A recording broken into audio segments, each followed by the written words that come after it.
নমস্কাৰ, মই শ্যাম কোচ ওৰফে শ্যাম ৰয়, ধুবুৰী জিলা আকাশৰ সভাপতি।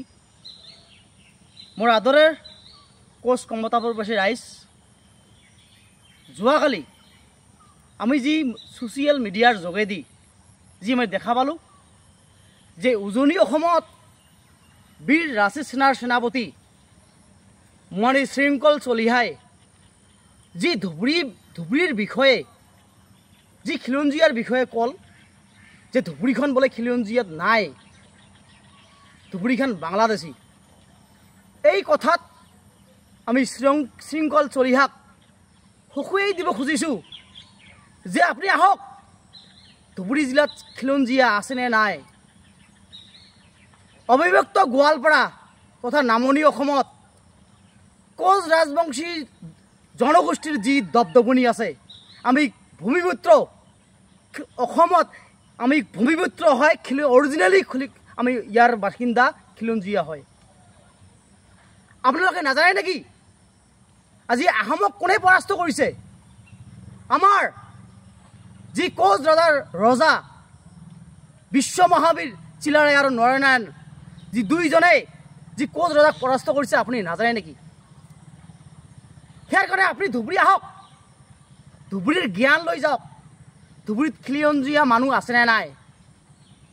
যদি আপোনালোকৰ জ্ঞান নাই, এনেকুৱা বক্তব্য দিবলৈ আমি সকলোৱে দি আছোঁ যে উজনি অসমত খালি অকল যদি উজনি অসমত খিলঞ্জীয়া আছে এইটো নহয়। আপোনালোকে নামনি অসমত আহক, খিলঞ্জীয়া ভূমিপুত্ৰ আছেনে নাই। আজি আমি কোচ ৰাজবংশী জনগোষ্ঠীৰ মানুহ হয়, আমি ইয়াৰ ভূমিপুত্ৰ, আমাৰ ৰাজ্য আছিল, আমি ইয়াৰ এই ৰাজ্যৰ আমি বাসিন্দা হয়। আৰু ধুবুৰী ডিষ্ট্ৰিক্টখন কি ভাৰতৰ বাহিৰত নেকি, না অসমৰ বাহিৰত, না বাংলাদেশত? এনেকুৱা বক্তব্য ৰখাৰ আগত আপোনালোকে জ্ঞান লোৱাৰ দৰকাৰ আছে আপোনাৰ। আৰু যদি জ্ঞান নাই, এনেকুৱা ভিত্তিহীন মন্তব্য আপুনি ছ'চিয়েল মিডিয়াত আগত নাৰাখিব। আমি কোচ ৰাজবংশী জনগোষ্ঠী, বড়ো জনগোষ্ঠী, নাথ যোগী, কলিতা, বহুত জনগোষ্ঠী আমি ইয়াত বসবাস কৰি আছোঁ। লগতে আমি গৰীয়ামৰীয়া যিবিলাক মুছলমান মানুহ আছে, একেলগে আমি বসবাস কৰি আছোঁ। কিন্তু আমাৰ মাজত কোনো হাই কাজিয়া নাই। কিন্তু হয়, কিছুমান বাংলাদেশী মিয়াই আহি ইয়াত কিছুমান অত্যাচাৰ কৰি আছে, এইটো আমি সহ্য নকৰোঁ। এইটো এক প্ৰকাৰে আমিও সহ্য নকৰোঁ। আৰু ইয়াৰ প্ৰতিবাদ আমি নিশ্চয় কৰি আছোঁ যে বাংলাদেশী মূলৰ যি অখিলঞ্জীয়া মানুহ আছে, ধুবুৰী ডিষ্ট্ৰিক্ট নহয়, গোটেই অসম নহয়, গোটেই ভাৰতবৰ্ষৰ পৰা বিতাড়িত হ'ব লাগিব আৰু বাংলাদেশত যাব লাগিব। খিলঞ্জীয়াৰ পক্ষত আমি আছোঁ, আমি নিজে ভূমিপুত্ৰ খিলঞ্জীয়া মানুহ। আপোনালোকৰ যদি খিলঞ্জীয়াৰ সংঘাৰ জ্ঞান নাই, আপুনি এই বক্তব্য উঠাই ল'বৰ কাৰণে আমি ধুবুৰী জিলা আকাশৰ তৰফৰ পৰা আপোনাক সঁহুৰি দিছোঁ। নহ'লে আপোনাৰ এগেইনষ্টত আমি এজাহাৰ তথা আন্দোলন কৰিবলৈ বাধ্য হ'ম। কাৰণ আমি খিলঞ্জীয়া মানুহ, আমি ভাই ককাই একেলগে বসবাস কৰাৰ আমি চেষ্টা কৰি আছোঁ। আৰু আপোনালোকে কি কৰি আছে যে নামনি অসম বা ধুবুৰী ডিষ্ট্ৰিক্ট কি অকল মিয়াৰ ৰাজ্য নেকি? অকল বাংলাদেশী মানুহ ইয়াত থাকে নেকি? ইয়াত অৰিজিনেলি ভূমিপুত্ৰ আমি হয়। আপুনি কৈছে 1826 চনৰ কথা, আমাৰ ৰাজাই ৰাজত্ব কৰিছিল 1600 খ্ৰীষ্টাব্দত। আপোনালোকৰ ইতিহাস জ্ঞান আছেনে নাই? যদি জ্ঞান আছে, এনেকুৱা মন্তব্যৰ পৰা আপুনি বিৰত থাকক। ঠিকে আছে, আপুনি খিলঞ্জীয়া হৈ কথা কৈ আছে, আমিওতো খিলঞ্জীয়া হৈ মাত মাতি আছোঁ।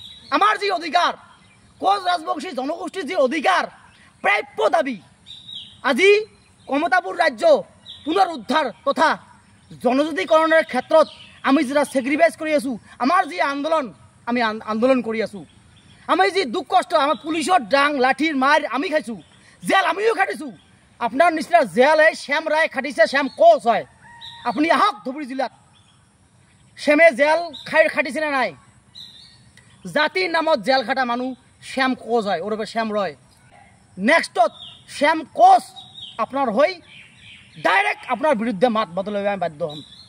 মোৰ সেয়াৰ কাৰণে গোটেই অসমবাসী তথা কমতাপুৰবাসী ৰাইজক মই অনুৰোধ জনাওঁ, এনেকুৱা মানুহৰ পৰা অলপ আঁতৰত থাকক। আপুনি যদি অৰিজিনেলি খিলঞ্জীয়া হয়, খিলঞ্জীয়াৰ হকে মাত মাতক। আমিও খিলঞ্জীয়া হয়, খিলঞ্জীয়াৰ হকে মাত মাতিম।